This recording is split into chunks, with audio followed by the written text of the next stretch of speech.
પાણીનું એક ટીપું એની સફર ક્યાંથી શરૂ થતી હશે અને ક્યાં પૂરી થતી હશે? વેલ, આજે આપણે એ જ પાણીના ટીપાની એક એવી અવિશ્વસનીય, ક્યારેય ન અટકતી યાત્રા પર જઈશું, જેને આપણે બધા જળચક્ર તરીકે ઓળખીએ છીએ.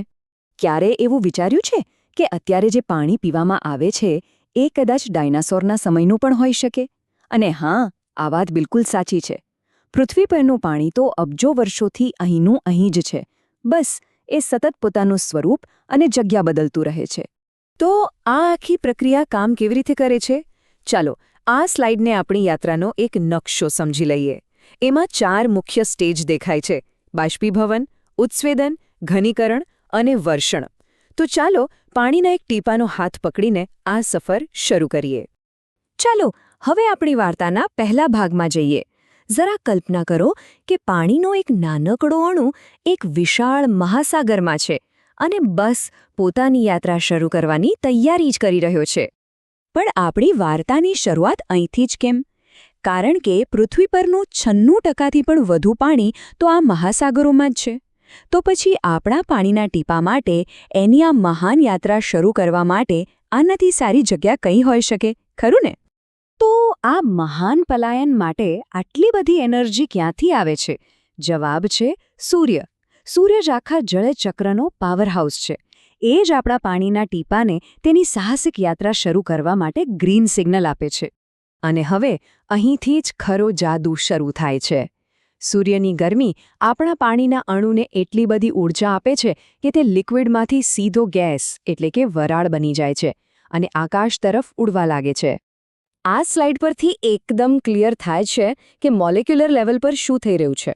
જો લિક્વિડ સ્ટેટમાં કણો કેવા એકબીજાની નજીક હોય છે, પણ જેવું એક ગેસ એટલે કે વરાળ બને છે એ કેવા મુક્તપણે દૂર દૂર ફેલાઈ જાય છે.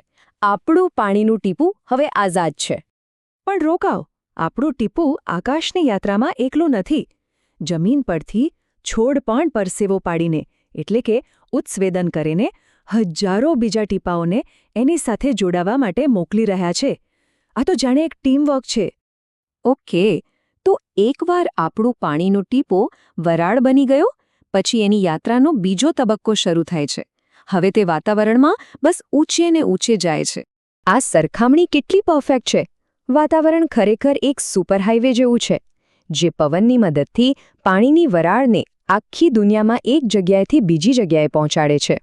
હવે જેમ જેમ આપણો પાણીનો અણુ ઊંચે ચઢે છે તેમ તેમ હવા ઠંડી થતી જાય છે અને આ ઠંડી હવા જ તેને બીજા અણુઓ સાથે ભેગા થવા માટે મજબૂર કરે છે અને બસ એ ફરીથી ગેસમાંથી લિક્વિડ બની જાય છે.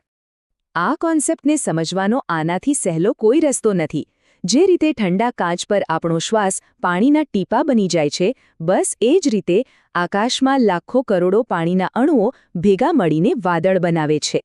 અને હવે યાત્રાનો સૌથી રોમાંચક વળાંક આવે છે. વાદળોમાં એટલા બધા પાણીના અણુઓ ભેગા થઈ ગયા છે કે હવે એનાથી વધારે વજન સંભાળી શકાતું નથી. તો બસ આકાશી સુપરહાઇવે પરથી એક્ઝિટ લેવાનો સમય આવી ગયો છે. આપણા પાણીના અણુનો આકાશમાં રહેવાનો સમય હવે પૂરો થયો. હવે તે નીચે આવવા માટે તૈયાર છે, પણ કયા રૂપમાં? અને અહીં પાણી પોતાની અસલી જાદુગરી બતાવે છે.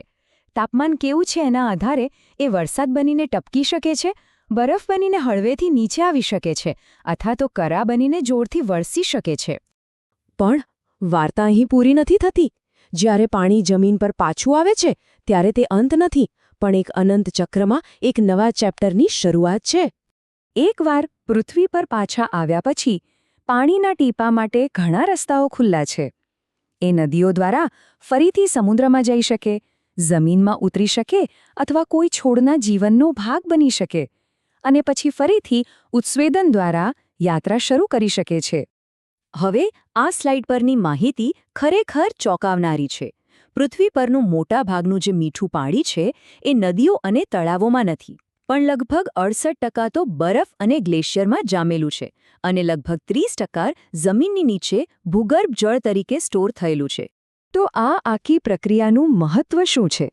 સીધી વાત છે, જળચક્ર વગર પૃથ્વી પર જીવન શક્ય જ નથી.